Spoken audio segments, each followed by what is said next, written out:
سلام به اشاق علوم غریبه، تیا هستم. تو این اپیزود میخوایم بحث بسیار جالب جنگیری رو این انجام احضار بدیم. انجام میشه، حتما از دویل ترپ استفاده کن. استاد عزیزی که تازه بلند شدی، فکر میکنی استادی، تازه بلند میشی میری تو جنگل، میری یه جایی که متروکه میخوای جنگیری بکنی، بدون دویل ترپ میری، با یه ماژیک میری دویل ترپتو بکشی. شاید قبل از اینکه بکشی اون جن اونجا باشه. من اینجا دویل ترپ رو برات میکشم، از این نماد استفاده بکن. نمادت باید درست نوشته بشه، کج و کله نوشته نشه، با خودکار مشکی نوشته بشه. خواهش میکنم این نکات ریز رو رعایت بکنی. دویل ترپ رو زمین نکشید که جن ببینه تو اون اتاق نیاد. دویل ترپ رو سقف بکشید.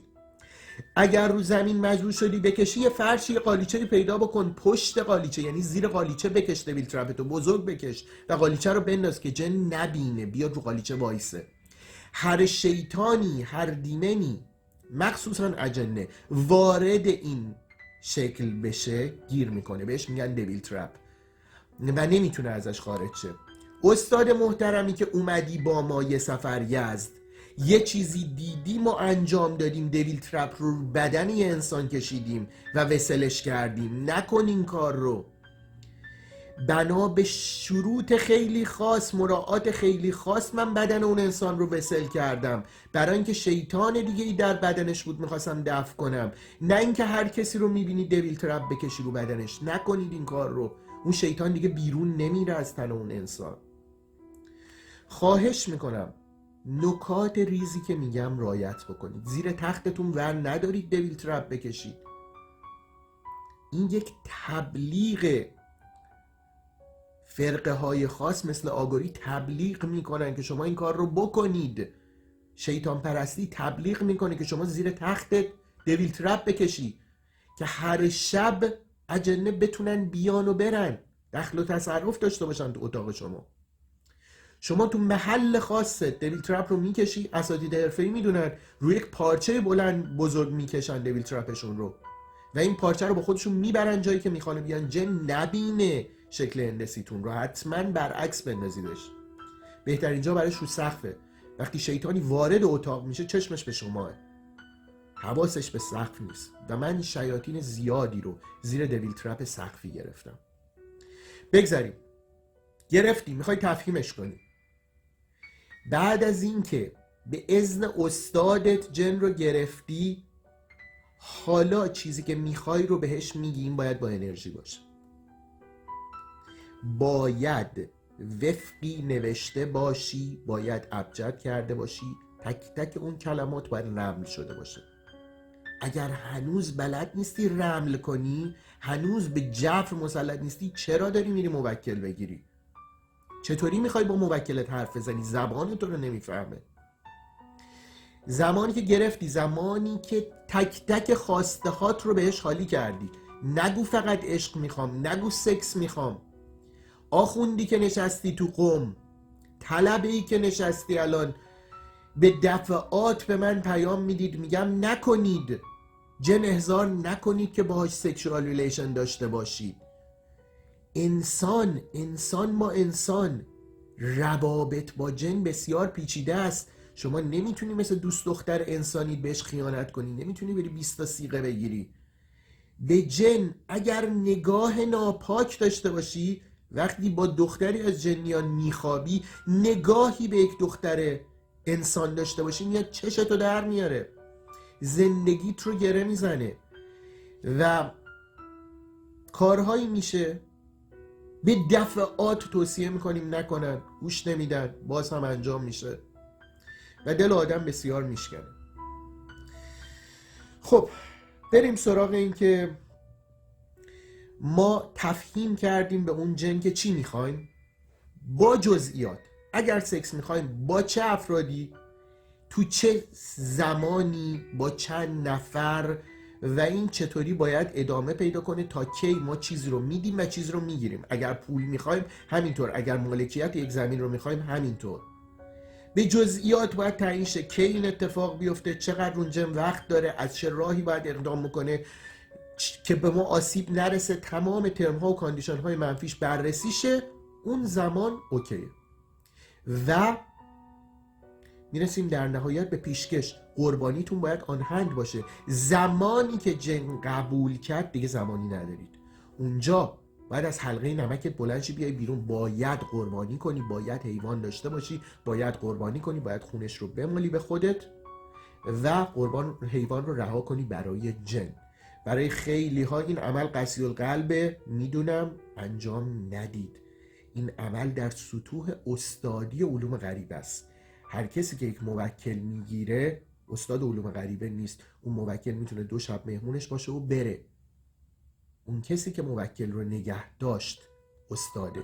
نگه داشتن موکل هم زمانی که خواستی ترک کنی محل رو، باید موکل رو توی یک کریستال بذاری. کریستال رو در ظرف مسی نگه داری که نتونه فرار بکنه و این موکل در اون کریستال میمونه. این کریستال میتونه یک خاتم باشه با انگشت شما، میتونه یک کریستال باشه، بستگی به اینکه چه جنیه و چه کاری میخواد انجام بده. معلومه نمیتونی جنیه که قرار ثروت بیاره رو فیروزه یا لاجورد بذاری، باید رو سیترین بذاری، باید رو عقیق زرد بذاری، باید رو عقیق کارنلیان بذاری. جنیو که میخواد سکس بیاره، جنی که میخواد عشق بیاره، جنی که میخواد عشق بیاره رو باید رو روز کوارتز بذاری، باید رو یشم بذاری. اگر اینها رو هنوز نمیدونی نرو سراغ جنگیری.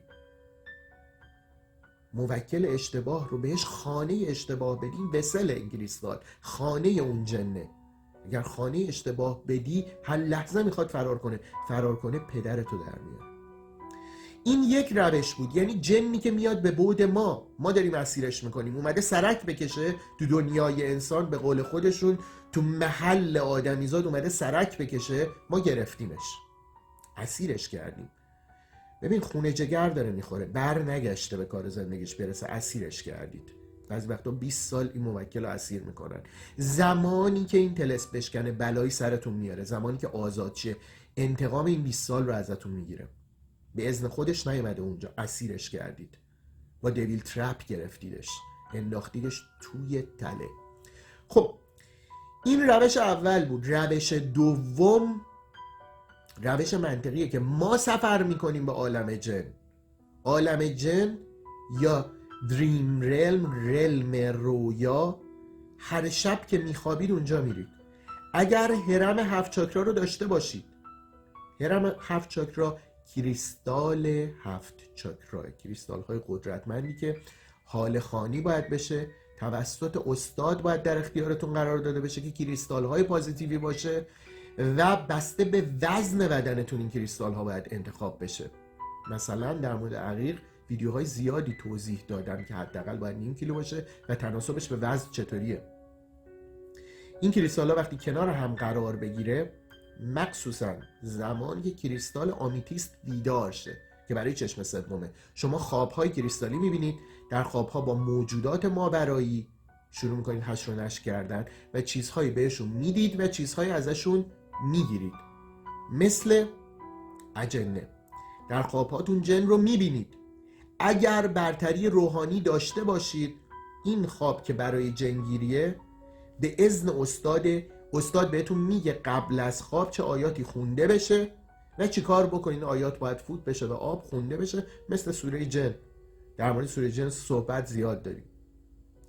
از هر روحانیتی میشه استفاده کرد، از انجیل میشه استفاده کرد، از تورات میشه استفاده کرد، از روحانیت های مختلف میشه استفاده کرد. حتی کسی که به ادیان ابراهیمی اعتقاد نداره، به اذن استاد خودش میتونه سفر کنه به دنیای جن، به پرگاتوری، و در پرگاتوری با جن معامله کنه. اونجا خیلی راحت‌تره، اونجا گیر نمیندازی جنی رو که دلت میخواد پیدا میکنی، در عالمشون قدم میزنی، میبینی. زمانی که هرم 7 چاکرات کامله، زمانی که تورمالینت تو گیریدته که نمیان بگیرن ببرنت، نتونن بهت آسیبی بزنن، که وقتی سفر کردی به شهری که پر از جنه وحشت نکنی که نیان اسیرت کنن و هرگز از اون رویا بیدار نشی. به اذن استاد به رویا میری با موکلین حرف میزنی، به زبون خودت نیاز نیست دیگه اونجا به رمل یا جفر، به زبون خودت حرف میزنی و در دنیای اونها این زبانها مشترک انرژیه. تو هر چی میگی اون میفهمه و بهت جواب میده، بهت میگه چی میخواد در ازای چیزی که بهت خواهد داد و واضحه و خیلی این عمل دوستانه است و خودش میاد اینجا اعمالت رو برات انجام میده و میره، اسیرش نمیکنی یک عمر. و این دوستی که تو با این جن شروع میکنی پایه های دوستی ماورایی تو با خیلی از موجودات ماورایی رو میسازه و یاد میگیری چطوری کریستال ها رو تبدیل بکنی با خانه هایی که موجودات ماورایی بتونن بیان توش زندگی بکنن، کارهایی برات انجام بدن دائما و برن. این روش دومه که توصیه میکنم و توصیه میکنم کسایی که تازه دارن علوم غریبه رو شروع میکنن از هیچ کدوم از این روش ها استفاده نکنن. فعلا زمان یادگیریه، تا زمانی که مقدمات علوم غریبه رو مسلط نشدید هیچ کدوم از این کارها رو انجام ندید. خب زکات که برگردن ماه اینه که این دانش رو در اختیار شما بذاریم که به خودتون آسیب نزنید. زکات که برگردن شما اینه که این دانش رو گسترش بدید هر جور که میتونید. من وقتم کمه ولی سعی میکنم این ویدیوها رو برای شما بذارم. شما هم سعی کنید با لایک کردن، با سابسکرایب کردن کاری بکنید که این ویدیوها رو دیگران هم ببینن و یوتیوب تشویق شه کانال رو به دیگران هم نشون بده.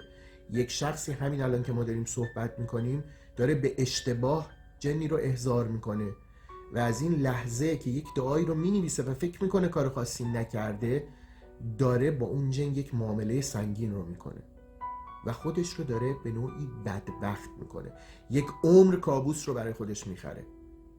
اگر کمکش کردید که این اتفاق نیفته کارما به شما برمیگرده. تا ویدیوی بعدی.